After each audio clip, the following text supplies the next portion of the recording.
Welcome to the Seraphine Podcast. I am Seraphine Arocha, and today we are with Kara Gutierrez. Hello. Hello. How y'all doing? I am so excited to have you on the podcast. We have an interesting relationship. So, about, what is it? 4 years ago. It's about 4 or 5. No, it has to be about 4.5, 5 years. It is. Fine. It is. It's so crazy. I actually met Kara in a tattoo parlor. Yes. You would never freaking know now. So the story is that I got my eyebrows microbladed, and I went and I met this woman. She was doing it in this tattoo parlor, the most prettiest part of the tattoo parlor. And a closet. I remember sitting down, and you were like this ray of fucking sunshine in a tattoo parlor of like, hey, who are you here to see? Okay, cool. She's back there. And then she's like, hi. Hey. And I was like, fuck yes, because I was so intimidated going in there. And then it was like this bubble of like positivity and talking to me about just a thing that I was a little intimidated to do. And you're like, yeah. And I picked the most intimidating place for you to walk into, but hell, we're going to do this. How did you get into this aspect? Because there's so many aspects more that we're talking about, but just the aspect of microblading. Well, I actually was, I started out in the beauty industry. I was working this high-end salon and spa, and this girl, I was a single mom. This girl was doing microblading. I was like, how are you making so much money? Yeah. This is amazing, and I want to try it. So I tried it, and I realized less than 2 months that I was actually tattooing someone's face permanently. Yeah. And thank God I just was talented with shape and knowing how to make them symmetrical, but the color was shifting to colors I didn't know, peach and kind of gray tones, and I'm like, what am I doing? Depth was wrong. Fast forward the story. I helped open up this tattoo shop with these two guys, polar opposite guys, and then me. So it was like such a weird like group of us, but we made it work.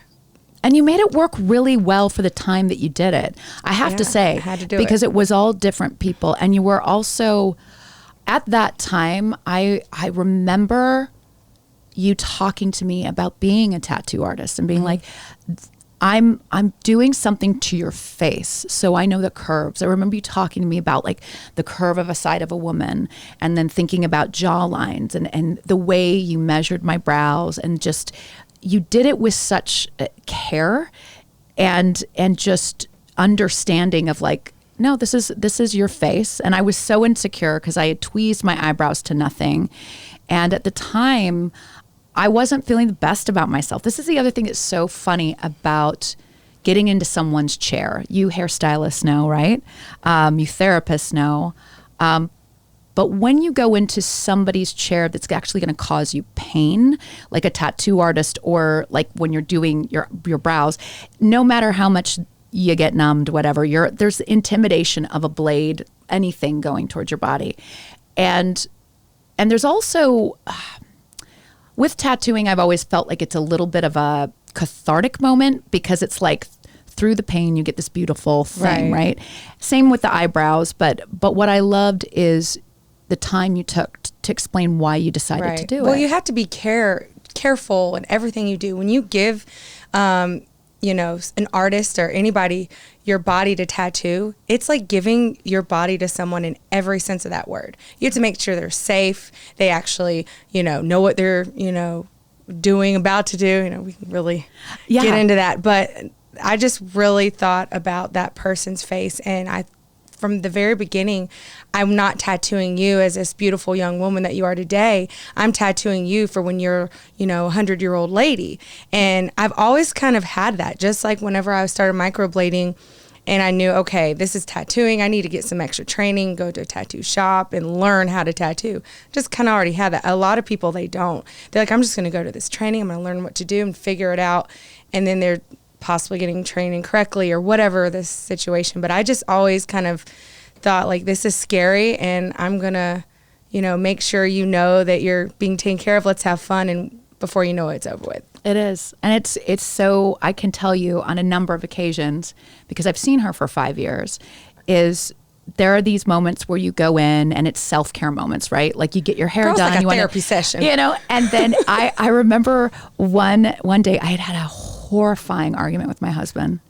And I remember sitting in your chair and just I didn't bring the boob. Damn it. There's a stress boob. So she has these squidgy things that are literally boobs. And we'll get into that here in a second. And I remember she was like, you're going to squeeze us for the pain. Suck it up. And she was also like, and you can let the tears fall because guess what? It hurts. And you're also going through some stuff.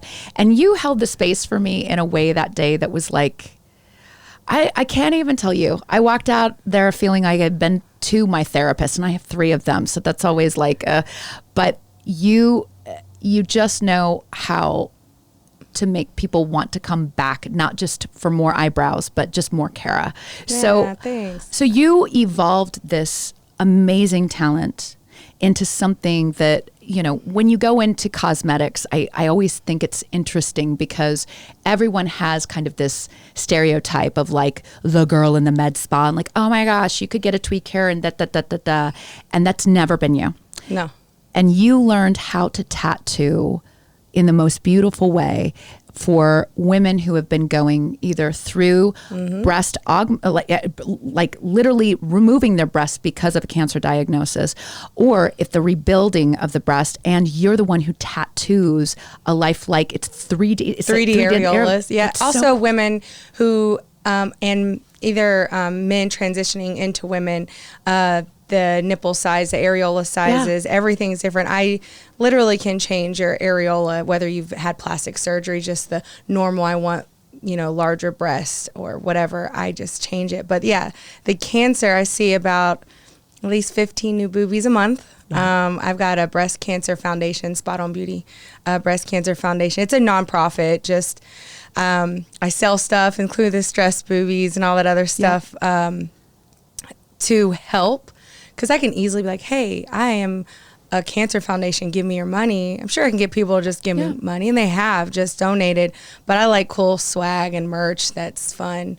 Yeah. And it is. It's to me. And it pays for them to get that. And then extra, because a lot of these, you know, breast cancer survivors, they don't have jobs because they couldn't continue doing whatever it was, you know.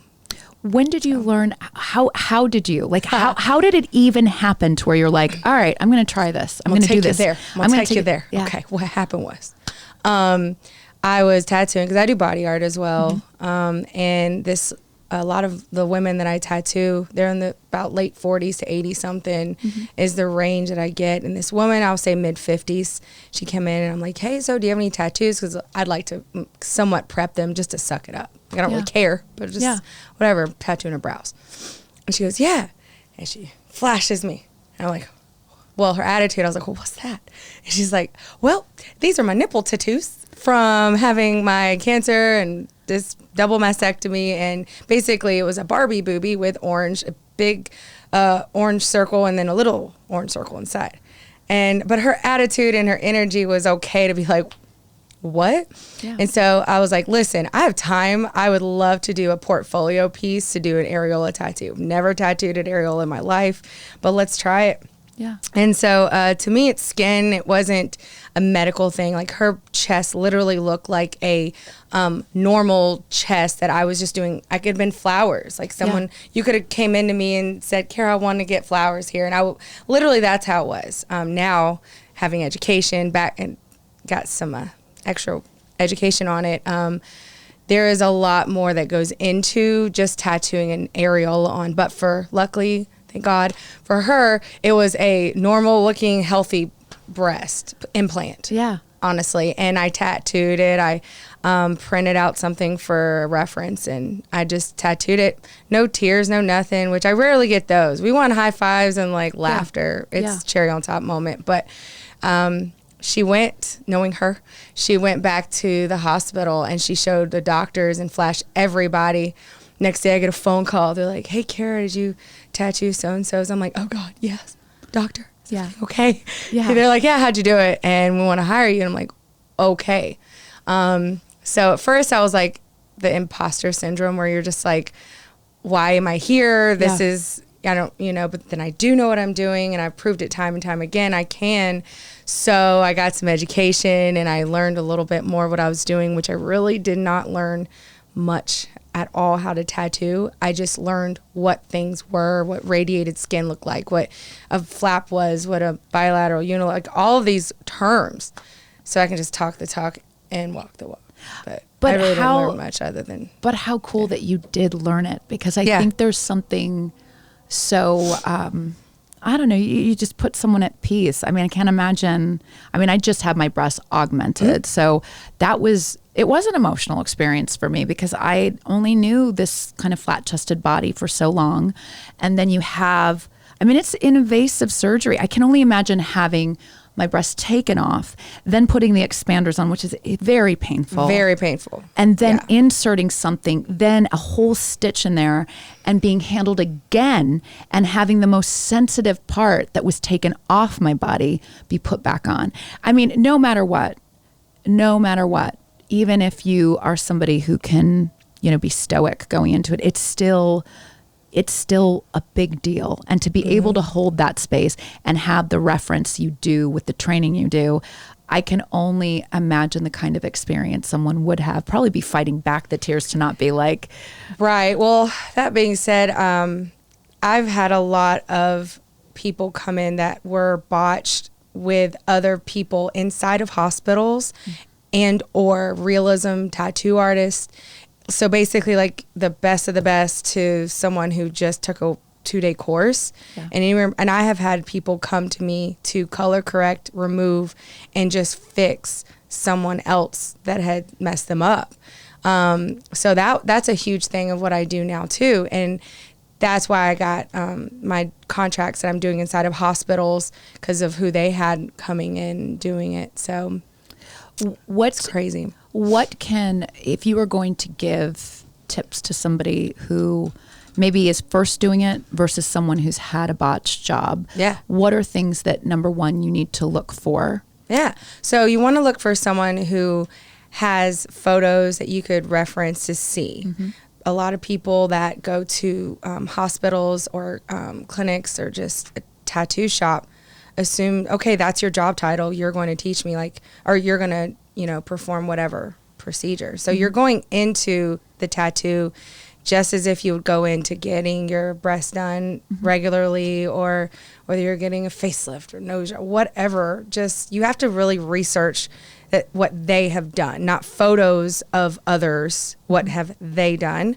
Licensing, insured. I'm like quadruple insured. But I'm also a tattoo artist. Now, when I go into hospitals, I'm under the umbrella of whatever hospital I'm in. Mm-hmm. So, but on top of that, I'm still insured for me, especially if you go to my shop. But someone that has the licensing and just the credentials, seeing photos of them actually doing it. Now, let's say you want to just try someone that you know is a good tattoo artist, and they have amazing, immaculate work. Mm-hmm.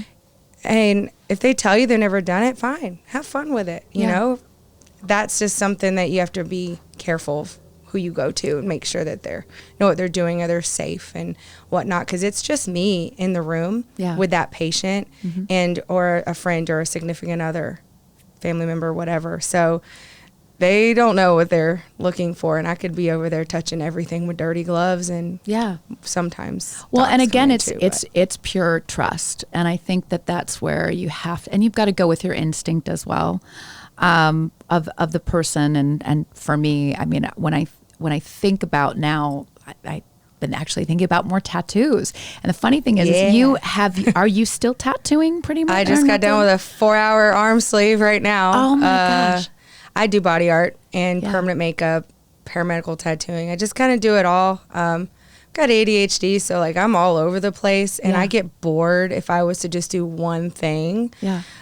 So I really love something new in my career every day. Well, and the other thing is you've evolved just in how you've grown your business. Mm-hmm. So for our listeners, because I can stumble through talking them through what you've done. But when I first saw you, you were right around where I lived on 9th and Walnut, just a street over. It's called a street shop. A street shop. Is what it's called? Yeah, totally. That's where you were first. Yeah. And then you were out. Where was that? I was inside of Solo Salon Suites. They are basically, it's big, huge building with individual rooms that you can lease and rent. That is actually your own whatever it is, hair salon, massage therapy, tattoo shop. They even like a dentist in there. Yep. You had the most beautiful flower wall. I remember she had a flower wall for the picture afterwards. She always had like candy or like stuff that's like comfort stuff, whereas you come in, you're like, yay, getting my eyebrows done. Then midway, you're like, fuck, this hurts, but it's okay. And then the space was so cheerful because you always had beautiful paintings or there was definitely the nod to your background of tattoo art. And I loved it because it was so your personality and your son. I mean, the fact that like and I bet your son's like, hey, what does mom do? Well, she's a tattoo artist. She does eyebrows and she frees the nipple, literally. Yeah. He knows what cancer is, how it's formed. Helps my significant other. He's a medical doctor. Family medicine is his specialty, which and you two share a space blessed. Now, right? So we are in the process of doing that. So he's going to have his medical practice in the back, and we'll definitely be doing family medicine, adult family medicine. And we're going to do some other stuff. Like, just can't wait. I don't know. It's a long list. We don't have enough time probably to talk about it, but it's so another cool. podcast. Because again, when I first met you, I remember the start of your relationship and him finishing medical school and you just being like, he's doing this and I'm doing this and we're growing together. And now it just feels like, I mean, it feels like yesterday, but then it doesn't feel like yesterday. Because when I walked into that space, your space now, I was like, yes. How was your first, it was hard to open something in COVID, right? Talk to me about that. OMG. Yeah. So where I was at, my business boomed. I went viral last year. The woman with the 4 brows. I removed some botched brows. If you don't know what it is, just Google bad microblading, bad tattoos, bad brows. Like it's awesome that, she was able to find me. But because I blew up in that way, I needed a personal assistant. So I got one. And I said, okay, girl, in 6 months, we're going to be out of here. Okay, well, then they were like, you guys can come back on this day, like everyone else when you can come back. Well, they said I couldn't have her. I can only have one person. I'm like, I'm sorry. I've got a lot of cancer patients that come in through my nonprofit because insurance doesn't cover the tattoos. They don't want to come by themselves. They want to come with their significant other or a friend or a family member. So I just really was passionate. I'm going to find a place.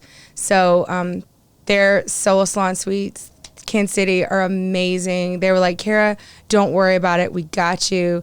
And they support me in everything I do. So I found a space, and I was keeping up with the manager. Hey, I'm looking for a spot. Like, what person? I'm like, I'm about to leave you and pull all my money out of your pocket to go somewhere else. She's like, I'll help you out. What do you need? So that just says a lot about my relationships with people, for sure. But I found this space and got a good deal and opened it up. And I was like, I don't know why I need this much space, but something is telling me to get it. Yeah. And I got it. And then can't believe I did. And my boyfriend, he walked in and he goes, this would be great to open up. I'm like, wait, you want to? Are you gonna do this? Let's do it. So that's how that happened. And it was a lot of construction that happened in there. So it's amazing to know when things are meant to be and like when it all synergizes. Do you have any other points in your life where you felt like it all kind of played out the way it was supposed to? Oh yeah. Well, I left the tattoo shop. Yeah. Because it just wasn't my vibe anymore. Yeah. We all left on great terms. We all did, really. I mean, they kind of hated that I was leaving, but when you have your clientele, my clientele got, the Seraphines. The Seraphines who came in and was like, hi, scary man. I only had one girl walk in and say she can't and she got to go. Like, that was it. It broke my heart. So I just felt I wasn't supposed to be there. And I just put it out in the world. Law of attraction, I'm huge on that. Yeah. So I was like, there has to be a reason why I don't feel right in here. I just need more of a sign. Like, literally, like, within a 2-week span, the lady came in, walked in, said nope, and left.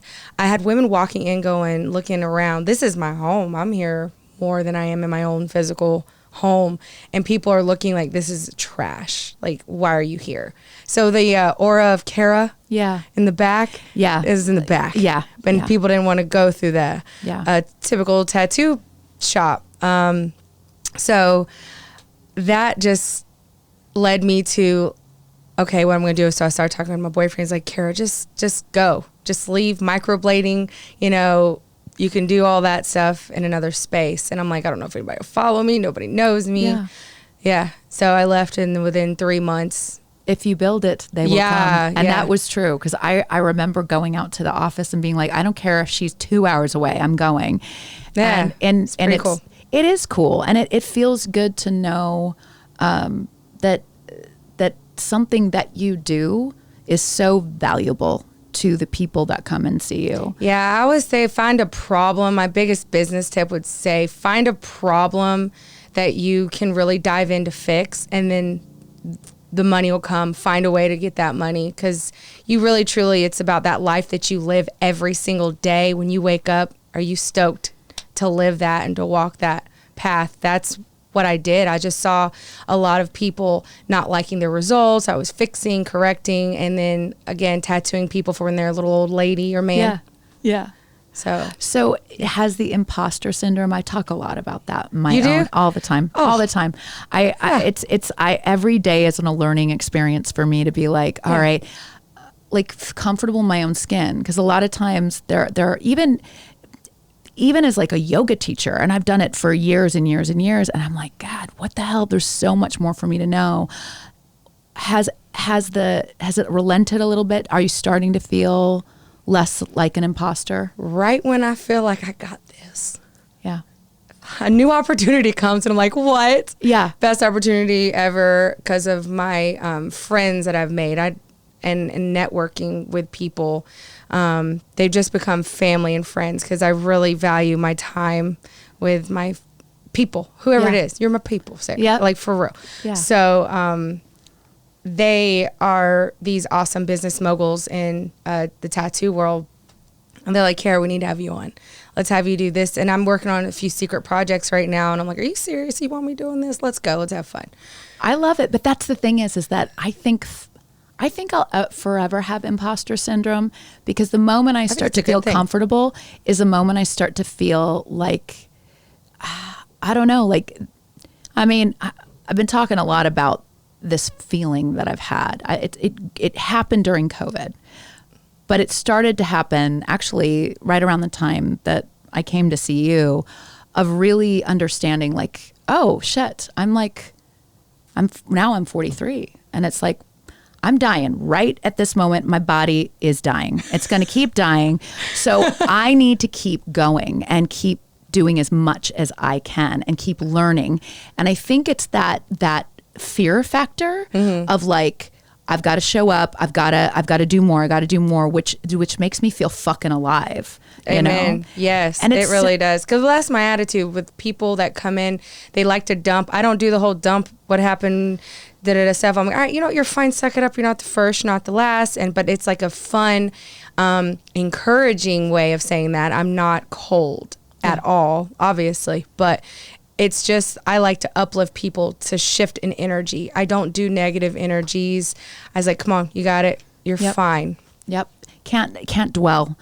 And right now we're kind of in a forced dwelling of like, stay in, cover your mouth. And it's like, to shake it up a little bit is where, we all need to be. How, with your son and growing family, because to me, I look at your relationship, your partnership. Now, these are things like that they're always going to be shaking you up. Your son's going to be doing something crazy. He's going to be doing something positive. He's awesome. And then your partner sounds like he's always kind of pushing you. What is kind of the juice of your family? So that's a very good question. Well, I like to say I'm a workaholic. I really am, but it's always in a more fun way, and I'm gearing more towards family. And we've got about a year and a half before my boyfriend's contract is up in the hospital he's in. So I'm going to just dive into helping him out, because my business, it's always forever used to this roller coaster I'm on. It's never gotten any different, and I'm excited. It's only gotten better, but I just more focus on others, and that's what makes me happy, because it feels weird to focus on myself. Yeah. Very, very weird. That's why the extreme weight loss about 10 years ago, I was 316 pounds. That's crazy. And lost all that weight. And long story short, it's just, when I focus on myself, I block everything out. So I got real selfish in that time that I did it. And that's a whole nother story. That blows my mind because you exude someone who is like a B12 shot. And to everyone around you, that's the thing, is you're so generous with your energy and you're so positive and you are that pep talk no matter what.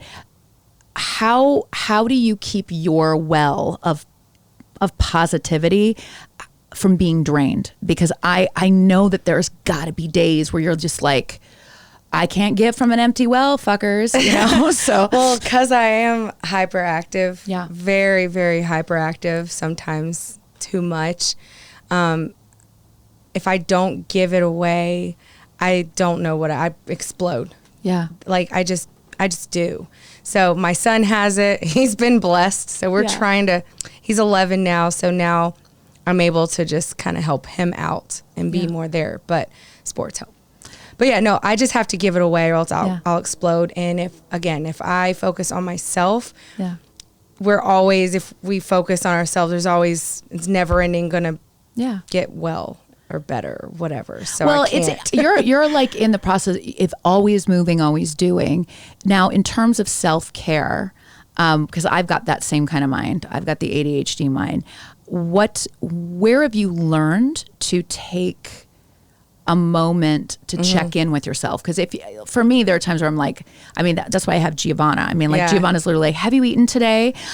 She's that person for me. Yeah. So it sounds like you have got a person like your assistant. So Star, she came to me last year with my hairstylist. Yeah. My hairstylist, it's her friend. And I didn't know what I was looking for, but I knew I need help. My very sweet boyfriend, he's the opposite energy-wise. He's very outgoing, but he's mellow, which, works well for us. He's like, he's never told me how to run my business. Okay. Sure. Not even a little bit. Other than, you're doing great, baby. I'm like, thank you. Tell me I'm pretty. He Chris Jennered it. I love it. Oh, yeah. I love it. I love it. That's what he does. So fast forward the story. He's like, you need a personal assistant. I said, oh, okay. Yeah. I was kind of hot too. I was like, tell me more. Yeah. What else do I need? Yeah. And I got her and I was like, I don't know. And apparently I need you. Help me out. And so her resume is insane. And isn't the responsibility insane? Like I never thought in my life. So my team grew from 1 to now 3. And there's such a responsibility, like on one hand of the imposter syndrome of like, my husband always... People are listening to me? And then my husband's always laughing because he goes, you love it that you're a boss. And I'm like, I'm not, but he's like, but you are. And I'm like, but I'm not. There's a responsibility though that's so interesting because you seem like someone who wants to develop and share. But there's also that sense of like, I always talk to them in ways of like, well, this will be great when, if you're looking for this job or this, that, and they're like, I want to work with you. Like we're here right now, but I'm always thinking about their futures and where they're going to go. Yeah. Obviously it's in your blood because you're a biological mother, but is there ever moments that I don't know, like I don't know. The thing is, the teacher is always in me. Like I always want to share and I always want to watch someone move forward. Have you ever had anyone stand in your way? I think that's the reason why I do it, is because I've had so many people be like, not now, honey, or, you're good for here. Right. But I've always wanted someone to blow smoke up my ass and be like, you're going to kill it, sweetie. I wanted a Kris Jenner in my life, So like, where do you think that stems from in you? Whenever I had people motivate me. Did you have people motivate you? Oh, yeah. Yeah. All the time. So I was a really good athlete growing up. And I was always just physically like stronger and whatnot. And when I was doing baseball, I had to start baseball because they didn't have softball when I was younger. So I worked with all the boys. So of course, I had to work harder. And I was better than them. And then I just started to have that motivation. Like I always had something to prove. Yeah. So now family encouraged me. I love it. What do you see in, I don't know, the next 3 to 5 years for your business? So definitely tattoo shop / doctor's office. I love it. But of course, it's very nice upscale. Yes. But I'll be doing body art and permanent makeup still. Teaching, training with removal. Definitely not going to have any other artists. I don't feel like it.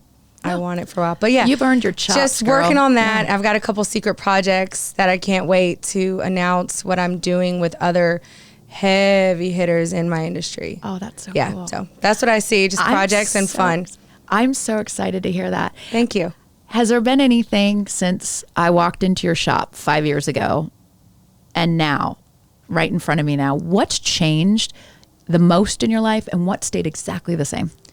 Education. I got obsessed with it because of the difference in tattooing, permanent makeup, and body art, and the ink, the way it oxidizes in the skin, and just who is a candidate, who's not. I've just got obsessed with that. And so that education and trial and error. Yeah. But the same has just always been my hustle and my thrive for energy to be always like, doesn't have to be lit at all times, but majority of it is upbeat, happy, because I'm able to work. I'm able to do what I do and provide for my family. So what's your advice? Because there's so many people out there now that are going into either med spa, or they're going into health and wellness, or they're going into trying to make people's lives better, right? Okay, I got you. What's your advice to them?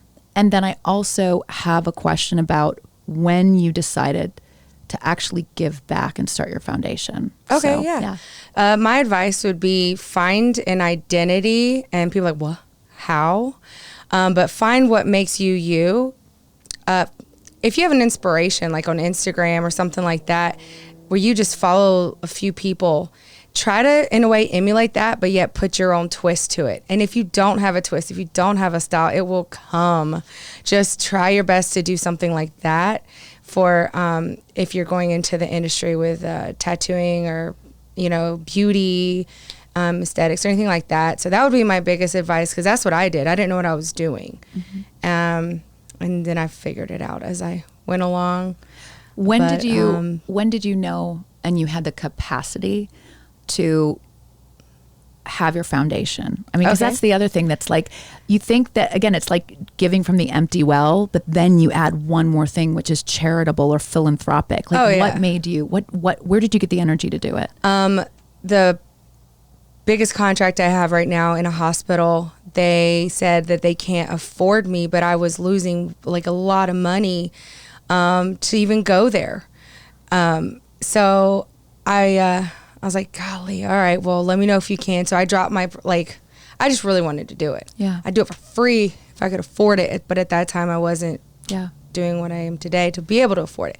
So anyways, they're like, okay, under the table, we're going to send you people whose insurance does not cover it. Don't tell anybody. I'm like, all right, fine. I won't tell you anybody. Yeah. So they started sending me people. I'm like, I'll drop my price. And these people, they were lower income. They did not have a job. They were younger. They were in their early 40s with younger kids, no job, no assistance, hardly. It was just like the stories kept getting worse. I was like, okay, you're getting it for free. And when I gave it to him for free, I was like, I cannot pay for this type of a high.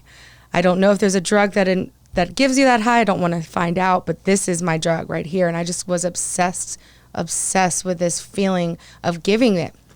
And to me, it was easy. And it still is easy for me to do it. It just, I wanted to give more than just, here's a free tattoo. Yeah.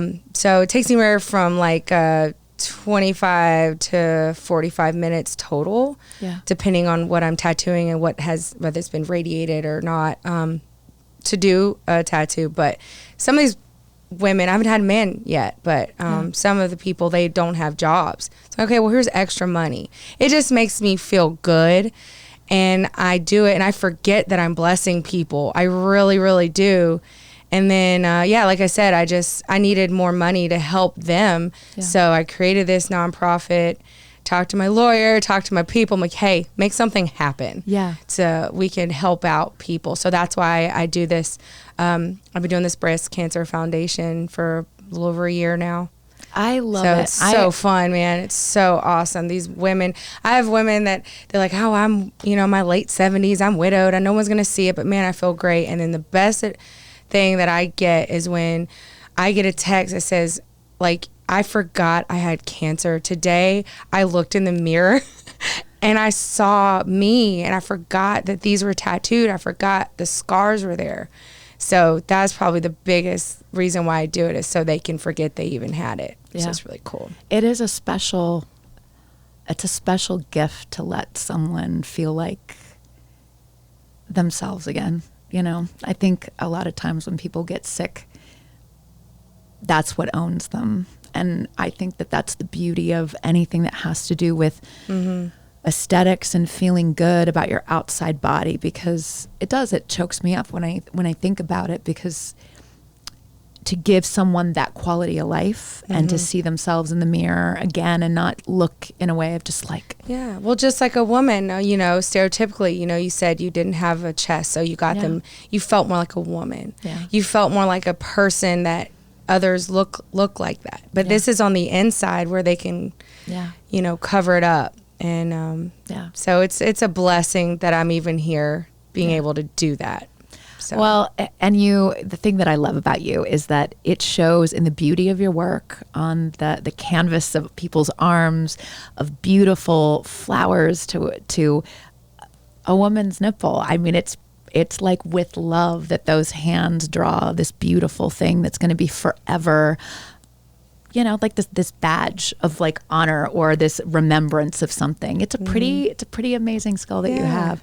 And I will forever be a client of yours. I will sing your praises to the mountaintop, and I'm loving. I love you. You're I'm just awesome loving to watch too. you grow. Same. It's so cool. No, same to you, because I was like, Seraphine, look at you, queen over here. Podcast is amazing. I love it. So like your whole setup is so pretty. It's so beautiful. I'm proud of you too. Thank you. Because I remember when we first met, Whew. I mean, isn't it funny? I always think about like time machines, and if ourselves right now, Kara 2020, Seraphine 2021, talk to ours, and I'd be like, hey, this is where we'd be at. And that's the thing that I love about this life is just, as long as you're moving, just one step in front of the other, like things are bound to happen, especially when you've got people like you and in their lives. It's kind of great. You're the same. You're my people. I love you. Thank you. Thanks for having me on here too. Oh my gosh, definitely.